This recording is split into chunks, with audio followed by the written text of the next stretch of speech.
تو اسی طریقے سے پھر آگے بیان کیا جا رہا ہے وَإِنَّ السَّاعَةَ لَآتِيَةٌ، اور یقیناً قیامت آ کر رہے گی. ساعہ وہ مقررہ وقت ہے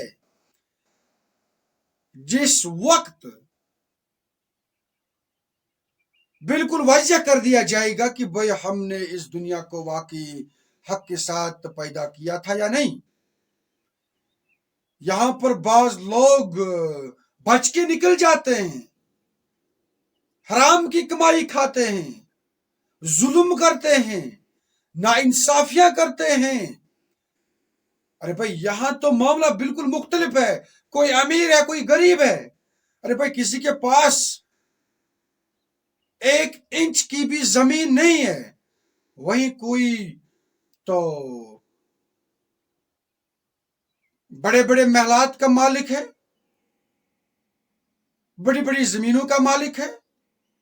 تو یہ جو معاملہ ہے یہ یہاں پر سمجھ میں نہیں آنے والا ہے. تو یہ تمام معاملات ہم سمجھائیں گے اس وقت جس وقت قیامت برپا ہوگی. وہاں پر پھر دیکھا جائے گا کہ آؤ بھائی کس کو ہم نے کیا دیا تھا اور اس نے کہاں تک اس کا استعمال میری خاطر کیا. اس لحاظ سے جس انسان کے پاس زیادہ صلاحیت ہو، جس انسان کے پاس زیادہ طاقت ہو، جس انسان کے پاس زیادہ علم ہو، جس انسان کے پاس زیادہ مال و دولت ہو، بھائی وہ یہ نہ سمجھے کہ میں تو بڑا ہوں اور باقی لوگ غریب ہیں. بھائی وہ سمجھے کہ یہ معاملہ اس کے لیے بالکل برعکس ہے، اور ان تمام چیزوں کی باز پرس آخرت کے روز ہونی ہے. اور پھر یہ تمام جو پردے ہیں، بعض اوقات انسان اللہ کے دربار میں شکایت کرتا ہے، یا اللہ یہ مسکین ہے، یہ لاچار ہے، یہ غریب ہے، اس کو کھانے کو کچھ نہیں ہے. اور وہیں دوسری جانب آپ دیکھتے ہیں کہ آج کل کے زمانے میں جو امیر لوگ ہیں وہ امیر سے امیر تر بنتے جا رہے ہیں. رچ بیکمز ریچر اینڈ پور گیٹس پور. ہماری عقل میں یہ بات سمجھ نہیں آتی ہے. یہ تمام باتیں ضرور بالضرور پھر اس گھڑی کا آنا لازم بنتا ہے جس دن جس گھڑی میں یہ تمام انکشافات واضح کر دیے جائیں گے، اور پھر ہر ایک کو اس کی عمل کے مطابق، اس کی صلاحیت کے مطابق حساب اور کتاب لیا جائے گا. تو اس وقت اگر یہ غریب لوگ میری اس دعوت کے ساتھ جڑ رہے ہیں اور اس کے بعد مصائب کے انبار میں پڑ جاتے ہیں، ان کا معاوضہ تو آخرت کے روز ان کو ضرور ملے گا. اور اس کے مقابلے میں جو لوگ دعوت کی تکذیب کرتے ہیں، جو لوگ روگردانی کرتے ہیں، بیماری کرتے ہیں، ان کا معاملہ بہت سخت ہوگا. تو یہاں پر ایک حساب سے آخرت کا جو فیکچول پروف ہے وہ یہاں پر بیان کر دیا گیا ہے. زمین کو ہم نے، آسمان کو ہم نے، اور جو کچھ ان کے مابین حق کے ساتھ بیان کیا ہے. تو اس لحاظ سے وہ گھڑی آنی ضروری ہے جس گھڑی میں حق کے احقاق کو واضح کر دیا جائے گا. اس کے بعد فصفح الصفح الجمیل، تو اے نبی آپ ان سے خوبصورتی کے ساتھ درگزر کریں. یہ لوگ حقیقت شناس نہیں ہیں، تو بہتر ہے، افضل ہے کہ آپ ان سے درگزر فرمائیں. اور دعوت کے اعتبار سے بھی ایک دائی کا یہ کریکٹر ہونا چاہیے کہ اگر اس سے کہیں دھتکارا جائے گا، اس کی بات کو نہیں مانا جائے گا، یا اس کو عذاب و عطاب کا شکار بنایا جائے گا، اس کا زیادہ سے زیادہ اپروچ یہی ہونا چاہیے کہ وہ درگزر کریں، وہ معاف کریں. اس کے بعد آیت نمبر 86، ان ربک هو الخلاق العلیم، یقیناً آپ کا رب پیدا کرنے والا ہے اور خوب جاننے والا ہے. یہ بڑی سخت آیت ہے یہاں پر. یعنی کہ یہ جو لوگ سوچتے ہیں کہ ہم یہاں پر بےایمانی کریں گے اور سوچتے ہیں اصحاب الحجر کی طرح ہم تو بڑے شان و شوکت والے ہیں، اور یہ جو دعوت کے ساتھ جڑ رہے ہیں یہ تو قسم پرسی کی حالت میں ہے. انہیں معلوم ہونا چاہیے کہ آپ کے رب نے سب کچھ پیدا کیا ہے، اور سب کچھ پیدا کرنے کے بعد اپنے آپ کو تنہا نہیں چھوڑ گیا، یا اپنے آپ کو الگ تھلگ نہیں کیا، یا کوئی ایسا ڈیرا نہیں ڈالا جس ڈیرے پر پھر اس کی نظر نہیں ہوئی، نہیں ہے، نہیں، وہ کیا ہے؟ وہ خلاق العلیم ہے۔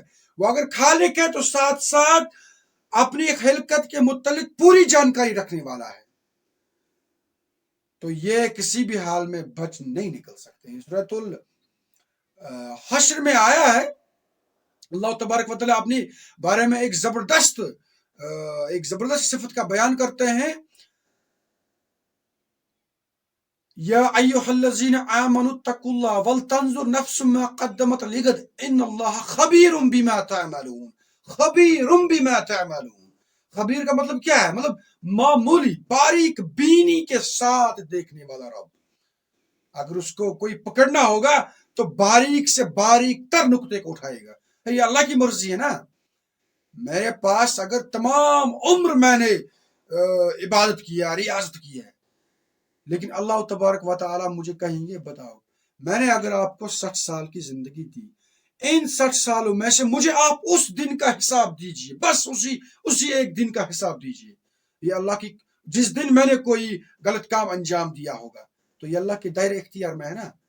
تو علیم کیا ہے؟ خبیر بما تعملون، میں جو کچھ کرتا ہوں، اس دنیا میں کوئی انسان کچھ بھی کرے، کہیں پر کوئی بھی معاملہ واقعہ پیش آئے تو اس کی پوری خبر اللہ تبارک و تعالیٰ کو ہے۔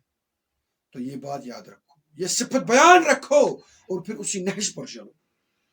اس کے بعد آیت نمبر 87، وَلَقَدْ آتَيْنَاكَ سَبْعًا مِّنَ الْمَثَانِي، اور ہم نے آپ کو دی ہیں 7 بار بار پڑھی جانے والی آیات، وَالْقُرْآنَ الْعَظِيمِ، اور عظمت والا قرآن۔ یہ جو 7 بار بار پڑھی جانے والی آیات ہیں، ان پر امت کا اجماع ہے۔ یہ سورۃ الفاتحہ کی 7 آیات ہیں، اور ان 7 آیات کے اندر بسم اللہ الرحمن الرحیم بھی آتا ہے۔ تو اس لحاظ سے یہ سمجھ لیجیے آپ، سورۃ الفاتحہ کا خصوصی تذکرہ کیا جاتا ہے کہ یہ ہم نے آپ کو عطا کیا ان حالات میں۔ ان حالات میں اللہ تبارک و تعالیٰ کسی اور نعمت کا تذکرہ نہیں کرتے ہیں، کسی اسلحے کا تذکرہ نہیں کرتے ہیں، کسی تیر کا اسلحہ نہیں کرتے ہیں، گھوڑوں کا تذکرہ نہیں کرتے ہیں۔ اے نبی، آپ کو یہ حالات پیش آ رہے ہیں، لیکن یاد رکھیں ہم نے آپ کو 7 بار بار پڑھی جانے والی آیات مرحمت کی ہیں، والقرآن العظیم، اور عظمت والا قرآن بھی۔ اس وقت موقع نہیں ہے، آپ پھر سے ورد کر سکتے ہیں سورۃ الفاتحہ کا، اور پھر دیکھ سکتے ہیں سورۃ الفاتحہ کون سی بڑی نعمت ہے۔ اس لیے سورۃ الفاتحہ کو ام القرآن بھی کہا گیا ہے، اساس القرآن بھی کہا گیا ہے، کیونکہ اس میں بندہ التجا کرتا ہے، اپنی فائل سامنے رکھتا ہے، اپنی درخواست سامنے رکھتا ہے، عرض کیا کرتا ہے؟ الحمدللہ رب العالمین۔ آپ دفتر میں چلے جاتے ہیں، پہلے اپنے آفیسر کی جو تعریف ہے وہ بیان کرتے ہیں، آپ اللہ کی جناب میں تعریف کرتے ہیں، یا رب کل حمد کل شکر آپ کے لیے، آپ کو ہی ججے گا، کسی اور کو نہیں ججے گا، کیونکہ آپ پوری جو جہان ہے اس کے رب ہیں، اس کے کھلانے والے ہیں، الرحمن الرحیم، آپ رحمان رحیم مالک یوم الدین، آپ آخرت کا جو دن ہے، یوم جزا کا جو دن ہے، اس کے آپ مالک ہیں۔ تو یہ آپ پہلے اللہ تبارک و تعالیٰ کی جناب میں ہم کہہ سکتے ہیں ادب کے ساتھ، تعظیم کے ساتھ اندر داخل ہوتے ہیں، اور اندر داخل ہونے کے بعد آپ کیا کہتے ہیں؟ آپ کہتے ہیں ایاک نعبد و ایاک نستعین، بس اے رب ہمیں ہدایت کا راستہ عطا فرما، ہمیں مدد فرما، ہم آپ ہی کی عبادت کرتے ہیں، اہدنا الصراط المستقیم۔ ہمیں معلوم نہیں ہے یا اللہ، اگر ہم اپنی عقل سے کام لیں بیٹھے تو پتہ نہیں کس پگڈنڈی پر چلیں گے۔ یا رب ہمیں صراط المستقیم کی راہ دکھا، صراط الذین انعمت